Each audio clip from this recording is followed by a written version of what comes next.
Today I'm going to be talking about some Star Wars The Rise of Skywalker spoilers. If you don't want spoilers, you should probably jump ship from this video. I'm going to show an artistic depiction of what I've seen, and what I've seen is pretty rad.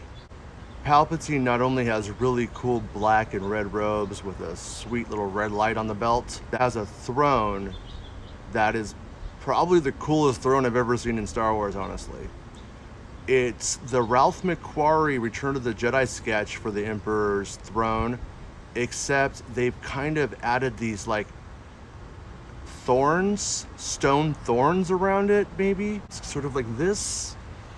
Looks like there's some little lights maybe on the throne too, but I could be mistaken there. When I saw what I saw, I took really copious notes and I was able to do a pretty good sketch of it, and then I was able to enlist some help to make it look even better.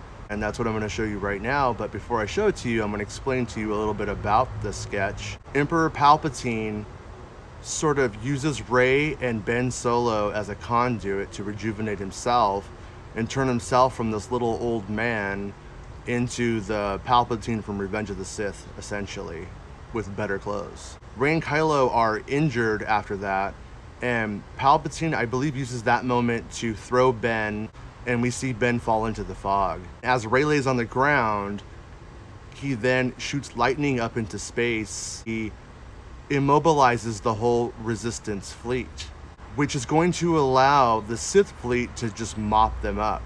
At that moment, somehow, and this part's a little vague, the Jedi come to Rey and wake her up and revitalize her. So while Palpatine's been revitalized by zapping Ben and Rey and rejuvenating himself, the Jedi do the same for Rey, but in some kind of different way. I speculate that maybe Kylo is a part of this. Rey gets up and Palpatine notices. It disturbs him, so he stops shooting his lightning up into space, and then he takes his Sith fingers and points them at Rey, shoots the lightning out of his hands, but she pulls out two lightsabers. She crosses them. When she does this, she deflects the lightning, saving herself. Those lightsabers used to belong to Anakin Skywalker and Princess Leia. That's sort of the money shot of the film, and it sounds pretty rad. I'm really happy with what I saw.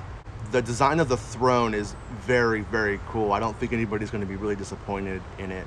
So I'm going to show the MakingStarWars.net sketch of what it looked like. I suggest reading the article I wrote at MakingStarWars.net, where I delve into a bit more about what happens there, what I'm hearing about the Sith troopers, and what I'm hearing about Ben Solo's death. In the article, I delve into more about Matt Smith and what I think might have happened there, and it's all conjecture, but I theorize that Matt Smith was to play the rejuvenated Emperor at one time, who was brought back to his 35-year-old looking self. And I think maybe perhaps at some point they just decided, let's just use Ian McDiarmid and keep it in the whole time. Another thing of note is that Palpatine doesn't appear to use a lightsaber in the film, just his lightning. So at the end of the film, we're going to have Rey versus Palpatine, the Sith fleet versus the Resistance fleet, and that's against Finn and Janna going to blow up Pride's Super Star Destroyer to end the enslavement of children in the galaxy forever.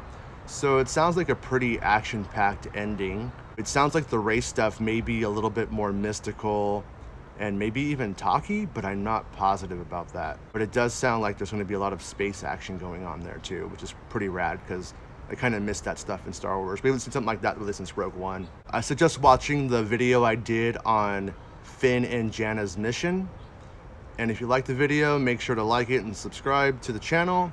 And let me know what you think about what I've put out today.